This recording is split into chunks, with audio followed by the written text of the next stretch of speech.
ইসরায়েলের বর্বরোচিত হামলার প্রতিবাদে ইতালির বিভিন্ন অঞ্চলে চলছে বিক্ষোভ ও সমাবেশ। এই ধারাবাহিক আন্দোলনের অংশ হিসেবে আগামী 18 এপ্রিল রাজধানী রোমে আয়োজিত হতে যাচ্ছে প্রতিবাদ সমাবেশ। এর নাম দেওয়া হয়েছে মুভিমেন্তো পালেস্তিনা লিবেরো।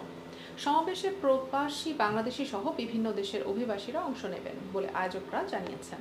সমাবেশটি অনুষ্ঠিত হবে রোমের গুরুত্বপূর্ণ ব্যবসায়িক প্রাণকেন্দ্র পিয়াজ্জা ভিক্টোরিয়ার পার্কে।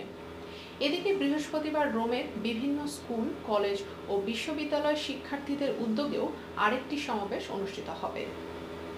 প্যালেস্টাইনের জনগণের প্রতি সংহতি জানাতে এবং ইসরায়েল আগ্রাসনের বিরুদ্ধে আন্তর্জাতিক সম্প্রদায়ের দৃষ্টি আকর্ষণ করতেই এসব প্রতিবাদ কর্মসূচি পালন করা হচ্ছে বলে জানিয়েছেন।